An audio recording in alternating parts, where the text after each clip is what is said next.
Okay, let's go.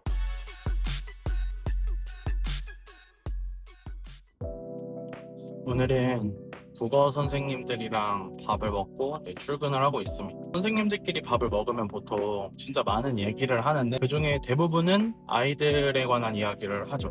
애들의 좋은 점, 싫은 점 이런 걸 얘기하는 게 아니라 뭘 가르치지? 그리고 어떻게 가르치지? 이런 얘기를 정말 많이 하고 있는 것 같아요. 저뿐만 아니라 그리고 우리 선생님들뿐만 아니라 아마 전국에 계시는 많은 선생님들은 이런 고민을 하지 않을까 싶은데, 공부라고 표가 있잖아요. 목표가 원래는 우리의 목표는 입시죠. 입시를 잘 하기 위해서, 좋은 대학에 가기 위해서, 그러면 그게 결국에 좋은 직장을 가져다 주니까, 그래서 우리가 자연스럽게 따라왔던 것들인데, 문제는 뭐냐, 산업화 시대의 잔재라는 거지. 이제 산업화가 종료되고 AGI가 보편화됐을 때 아이들에게 뭐를 제시할 것인가, 이런 고민을 진짜 많이 한단 말이죠. 전기가 처음 등장을 했을 때는 사람들이 이런 사용을 분명히 거부하는 움직임도 있었을 것이고, 기계에 대한, 자동화에 대한 거부감이 엄청 심했을 거란 말이죠.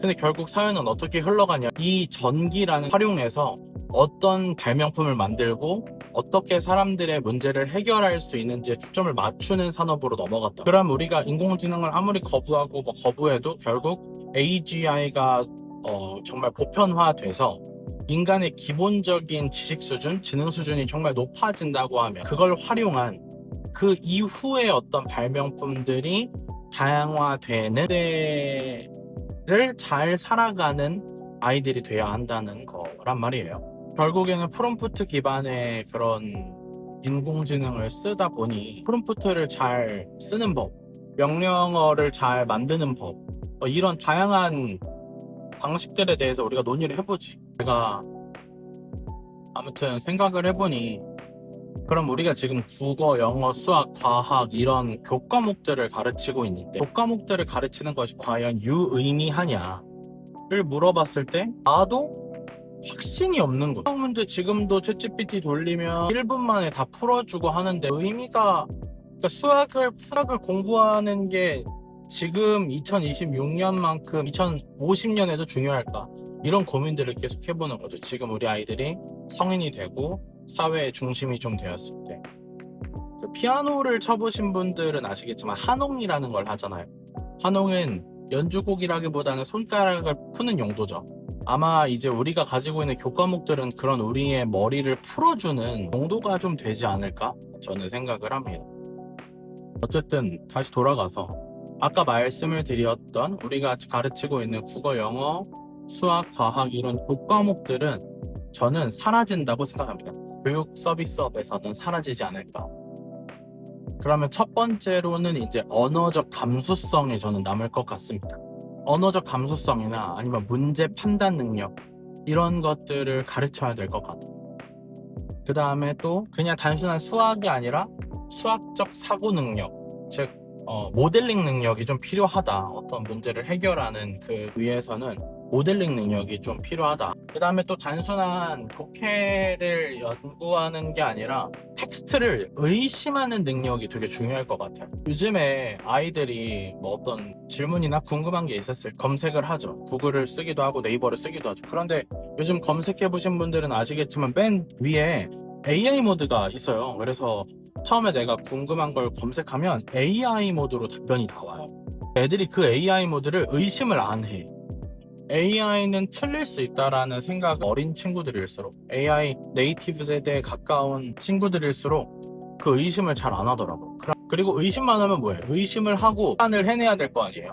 이게 참인지 거짓인지 구분하는 능력, 이런 거 필요하다고 생각을 합니다. 그래서 또 생각을 해보는 거지. 그럼 그러니까 오케이, 이런 게 필요한 거 알겠어. 그럼 우린 뭘 가르칠 거냐? 여기부터 이제 환장하는 거지. 그럼 우리는 뭘 가르칠까? 제가 생각해본 교과목이에요. 우선 첫 번째는 질문 설계. 내가 그냥 막 질문하는 게 아니라, 궁금증을 던지는 게 아니라 궁금한 바가 뭔지를 좀 먼저 명확하게 캐치하고, 그럼 이 궁금한 바를 한 번에 얻어내기 위해서 어떻게 질문이 할까? 이 고도화된 질문을 하는 걸 가르쳐야 된다.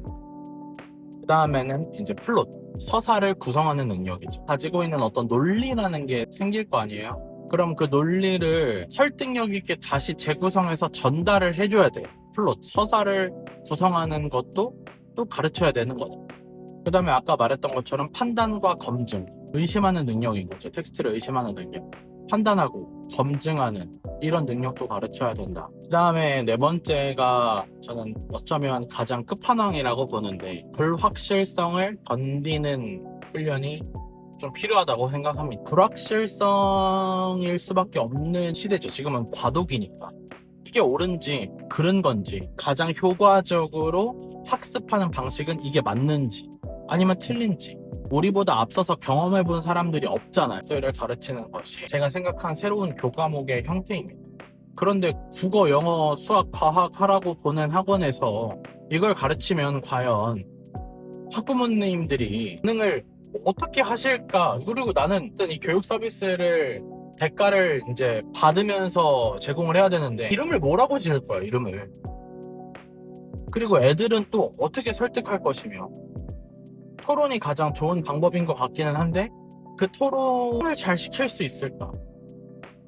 저조차도 데이터베이스가 없다 보니까 정말 맨땅에 헤딩인 거죠. 를 할 수 있는 가장 좋은 환경은 사실 저는 학교라고 생각합니다.